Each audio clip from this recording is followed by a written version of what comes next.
আমার রুমের ওয়াশরুম ব্যবহার করতে মানা করেছিলাম, কিন্তু দেখলাম সে স্নান করে এসেছে। তার মুখে একটা অদ্ভুত হাসি ফুটে উঠল। যাই হোক, আমি যখন ঘুমিয়েছিলাম তখন আমার চুল অর্ধেক বাঁধা ছিল। সকালে যখন উঠি দেখি চুল খোলা এলোমেলো, তারপর বিছানার চাদর দেখে আমি হতবাক হয়ে গেলাম। আমার নাম সোনালি। আমি দেখতে খুব সুন্দরী। কয়েক বছর আগে সুভাষের সাথে আমার বিয়ে হয়েছিল। আমার স্বামী খুব ভালো মানুষ ছিলেন, তিনি সবকিছুতেই আমার সাথে একমত হতেন। একদিন আমার স্বামী একটি ১৬ বছরের ছেলেকে বাড়িতে নিয়ে আসলেন। তিনি বললেন, এই ছেলেটা অসহায়, ও আমাদের বাসায় কাজ করবে। আমার স্বামী খুব কৃপণ ছিলেন।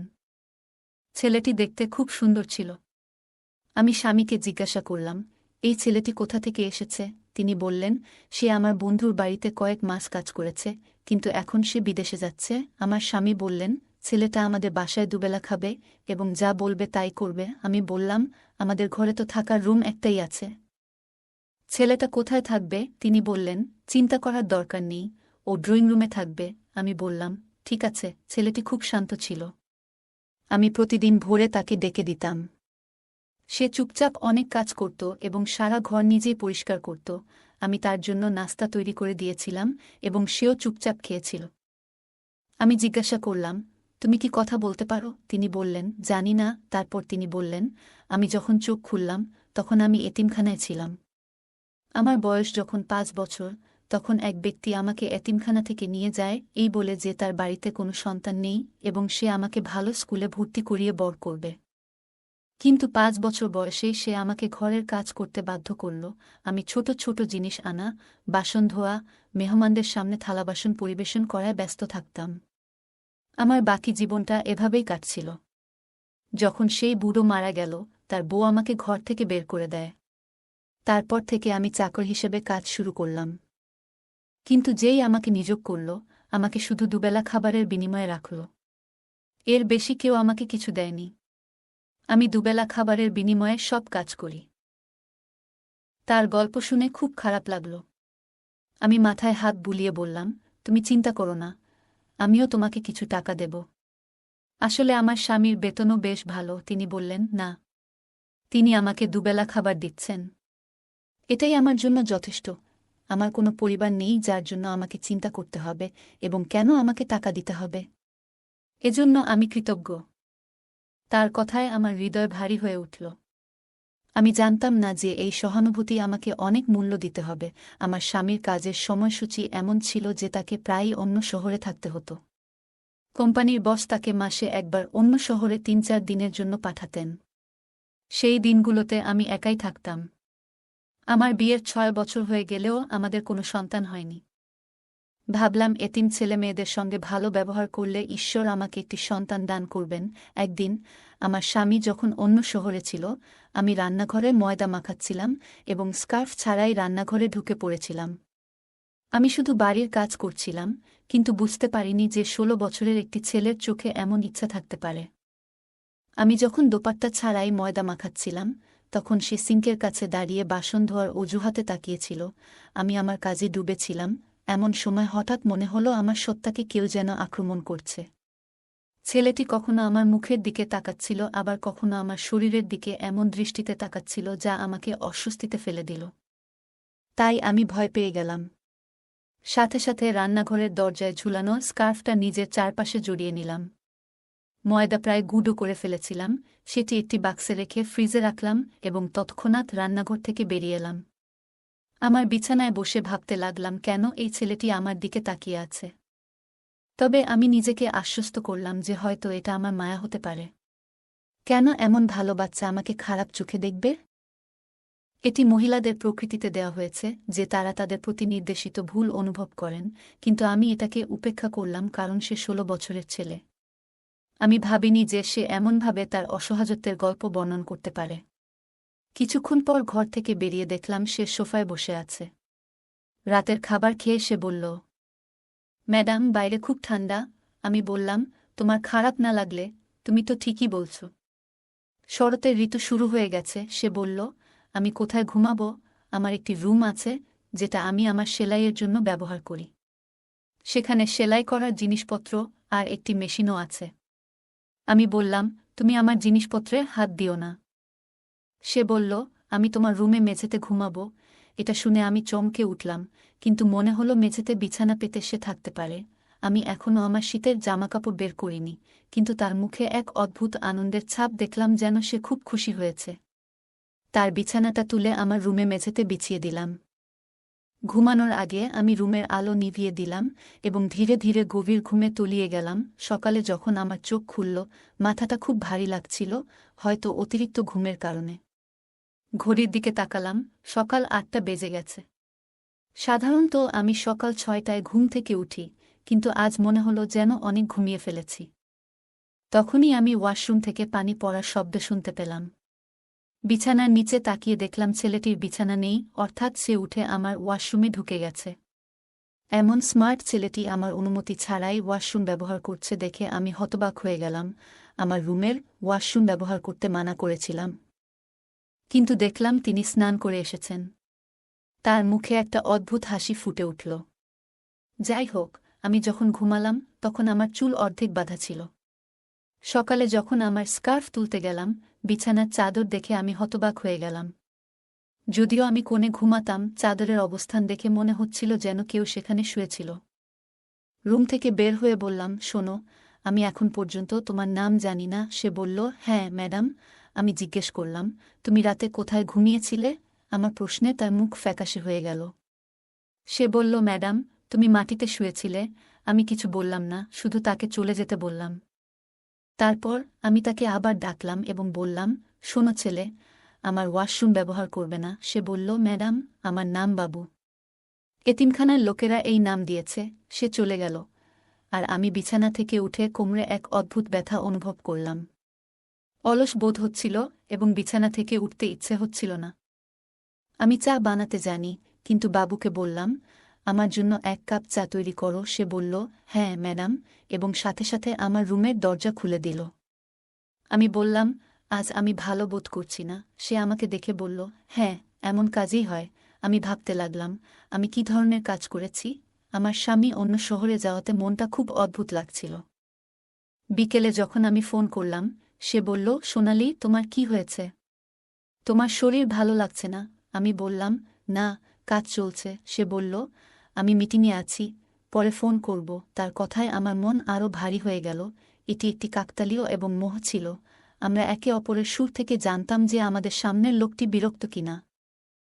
আমি একটি দীর্ঘ নিঃশ্বাস নিয়ে আমার স্বামীকে বললাম, কিছু না, গতকাল থেকে আমি অনুভব করছি একটু ভারী, আমার শরীর ভারী লাগছে, আমি খুব ক্লান্ত বোধ করছিলাম।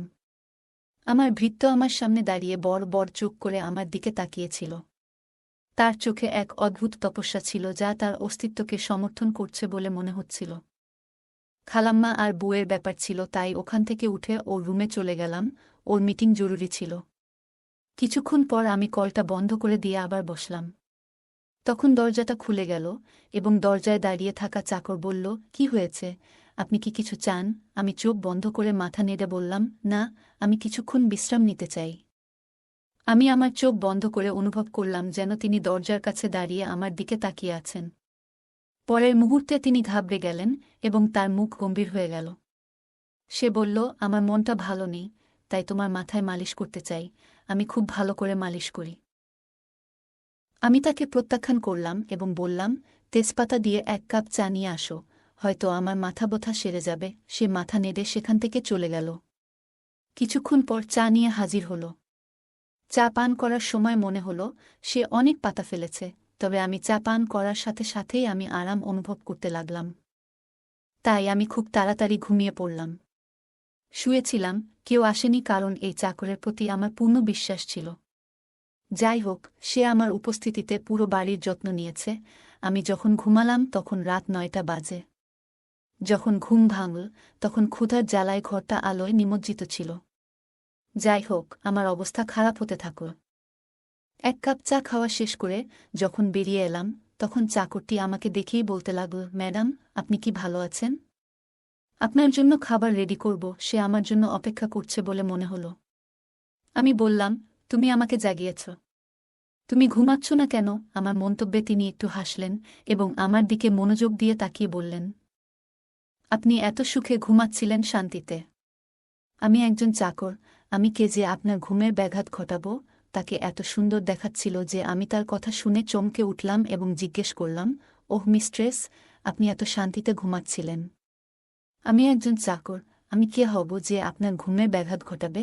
যাই হোক, আমি ঘরের সব কাজ সেরে ফেলেছিলাম এবং এমন অনেক কাজ ছিল যা আপনাকে ঘুম থেকে ওঠার পর করতে হবে। তাই ভাবলাম, আপনি ঘুমাচ্ছেন আর আমি আপনার জন্য খাবার রান্না করব। তার হাতে তৈরি খাবার খুব সুস্বাদু ছিল এবং সে দূরে দাঁড়িয়ে দেখছিল। আমি তাকে সামনের চেয়ারে বসতে বললাম। একই সময়ে আমার স্বামী ফোন করলেন আর আমি তার সাথে একটানা 2 ঘণ্টা কথা বলতে লাগলাম। সেই সময়ে আমার চাকরটি ঘরের বাইরে অপেক্ষা করছিল। 2 ঘণ্টা শেষে সে এসে বলল, কতক্ষণ তোমার স্বামীর সাথে কথা বলতে হবে? আমার ঘুম পাচ্ছে। আমার স্বামীও ফোনের ওপাশ থেকে জিজ্ঞেস করলেন, চাকর কোথায় ঘুমাচ্ছে? আমি তৎক্ষণাৎ বললাম, কিছু না, বাইরে ঠান্ডা অনেক বেড়েছে, তাই এখন বাসার ভেতরে ঘুমাচ্ছে। গত রাতেও আমার রুমে একই বিছানায় শুয়েছে। এই কথা শুনে আমার স্বামী কিছুক্ষণ চুপ করে রইলেন, তারপর বললেন, তার ওপরে ওঠার দরকার নেই, তাকে বলো বাইরে আশ্রয়ে শুতে, এখন তেমন ঠান্ডা নেই। নইলে অন্য ঘরটা খালি করে দাও। আমি বুঝতে পেরেছিলাম যে আমার স্বামী ঘুমাতে যাবেন, তাই তার সাথে কথা শেষ করে আমি চাকরকে পরিষ্কার করে বললাম, তুমি এখানে লজে আছো। তোমার বিছানা কোণে বিছিয়ে ঘুমাও, আমি তোমাকে আমার ঘরে রাখতে পারব না। তিনি একটি দীর্ঘ নিঃশ্বাস নিয়ে বললেন, ঠিক আছে, আমি তোমাকে আমার উপপত্নী মনে করি, কিন্তু তুমি আমার উপর এতটুকু প্রভাব ফেলছ। এটা শুনে আমার লজ্জা লাগল।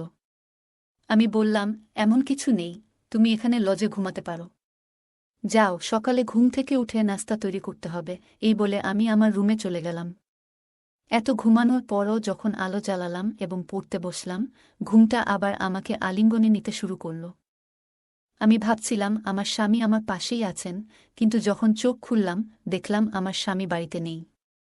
যা দেখলাম তা দেখে আমি হতবাক হয়ে গেলাম, কারণ চাকরটি আমার ঘর থেকে হাঁটছিল এবং তার শার্টটি নিঃশব্দে তুলে নিচ্ছিল। আমি হতবাক হয়ে গেলাম। যা বুঝলাম তা হলো আমার গুজবাম্প ছিল। আমার অস্তিত্ব ছিন্নভিন্ন হয়ে গেল। পরিষ্কার যে আমার 5 বছর বয়সী চাকর আমার সাথে কিছু ভুল করেছে। আমি তৎক্ষণাৎ আমার ঘরটি ভিতর থেকে বন্ধ করে দিলাম। এরপর আমি আর ঘুমাতে পারলাম না।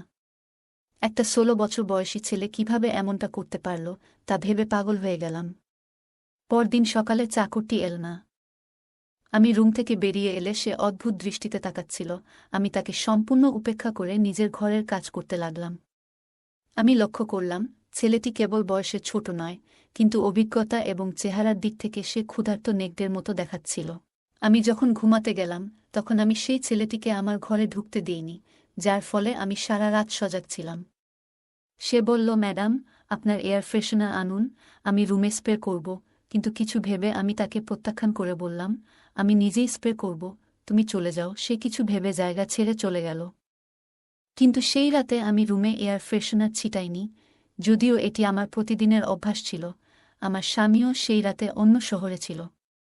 কিছুক্ষণ পর রুমের দরজা খুলল আর চাকর আমাকে ডাকতে লাগল, তুমি কি ঘুমাচ্ছ? তোমার বাবু তোমার সাথে রাত কাটাতে এসেছে। সে আমার পুরো সত্তায় নিজেকে দেখাতে শুরু করল। ঠিক সেই মুহূর্তে দরজাটা ধাক্কা দিয়ে খুলে গেল এবং আমার স্বামী সেখানে ঢুকলেন, কিন্তু চাকর তার জামাটা খুলে ফেলেছিল। হঠাৎ মনিবকে সামনে দেখে সে ঘাবড়ে গেল। আমিও সাথে সাথে উঠে বসলাম। আমার স্বামী আমাকে আর চাকরকে দেখে আঁতকে উঠল। আমি তখনই আমার স্বামীকে বললাম, আমি সেই সব নারীদের মধ্যে একজন নই যারা সঠিক সময় না পাওয়ার পরের মুহূর্তে ঘরে ঢুকে চাকরকে জড়িয়ে ধরবে।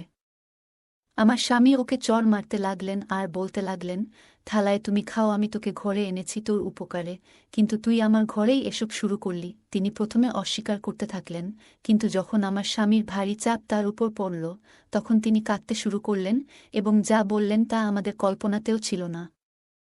তিনি বললেন, আমি এতিম, যে আমাকে তার বাড়িতে নিয়ে গিয়েছিল সে আমাকে চাকর বানিয়েছিল, কিন্তু সে আমার সাথে অন্যায় করত। সে আমার শরীরকে অনুচিতভাবে স্পর্শ করত, আমার আবেগ নিয়ে খেলা করত। আমি তার চাকর ছিলাম এবং আমাকে নবাবের মতো মারধর করত এবং হুমকি দিত। তিনি আরও বললেন, সে আমাকে এই কাজটি করতে বলেছিল এবং আমি করতাম। সম্ভবত এই কারণেই আমি সময়ের আগেই যুবক হয়ে গিয়েছিলাম। আমার ভিতরে নিসওয়ানির প্রতি আকর্ষণ বাড়তে থাকে। ওস্তাদ আমার সাথে প্রতিটি নোংরা কাজ করেছে যা একজন পুরুষের মধ্যে ঘটে। অতঃপর যখন আমি সন্তুষ্ট হলাম তখন তারা আমাকে বাড়ি থেকে বের করে দিল।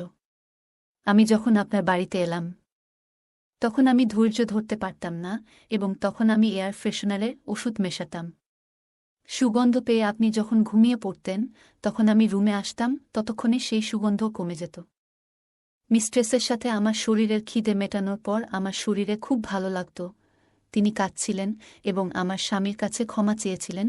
যখন আমি তার উপর অত্যন্ত রাগান্বিত এবং অনুতপ্ত বোধ করছিলাম তখনই আমার স্বামী তাকে বাড়ি ছেড়ে চলে যেতে বললেন, কিন্তু তিনি কান্নাকাটি করতে লাগলেন। আমি মাঝরাতে কোথায় যাব? দয়া করে আমাকে ক্ষমা করুন। আমি এরকম কিছু আর কখনো করব না। আমার স্বামী তখন বললেন, এমন একজনকে এখানে রাখা ঠিক নয়। ছেলেটির এই অবস্থার পেছনে প্রথম দায় ছিল তার মালিকের, যিনি তাকে এতিমখানা থেকে নিয়ে এসেছিলেন। যদি একটু তদন্ত করা হতো তবে হয়তো শিশুটি এতিমখানাতেই নিরাপদ ছিল। সেদিন রাতে ছেলেটিকে গেটের কাছে রেখে দিলাম এবং পরদিন সকালে তাকে পুলিশে সোপর্দ করলাম। তাকে কারাগারে রাখা হলো যাতে তার শারীরিক প্রশিক্ষণ ও স্বাস্থ্যের উন্নতি হয় এবং ভবিষ্যতে সে একজন ভালো মানুষ হতে পারে। যাই হোক, আমি কখনোই আমার স্বামীকে জানাইনি কতবার ছেলেটি আমার সাথে যৌন মিলন করেছে। তিনি আমাকে অনেক সমর্থন করেছিলেন। আমাদের মধ্যে প্রেম ছিল, কিন্তু আমি বিব্রত ছিলাম। আমার স্বামী বলেছিলেন, এটি তোমার দোষ নয়, আমারই উচিত ছিল ভালোভাবে তদন্ত করে চাকরকে নিয়ে আসা। যদি আমি তাকে এখানে না আনতাম তাহলে এই সব ঘটত না। যাই হোক না কেন, যা হয়েছে তা হয়েছে। আমি এখন থেকে খুব সতর্ক থাকব এবং কাউকে জানতে দেব না। গল্পটা কেমন লাগলো জানাতে ভুলবে না। তোমাদের সাথেও কি এমন কোনো ঘটনা ঘটেছে? যদি ঘটে থাকে কমেন্ট জানাতে ভুলবে না। আরও মজার মজার রোমান্টিক গল্প শুনতে চাইলে ভিডিওটি লাইক, শেয়ার এবং চ্যানেলটি সাবস্ক্রাইব করতে ভুলবে না। ধন্যবাদ।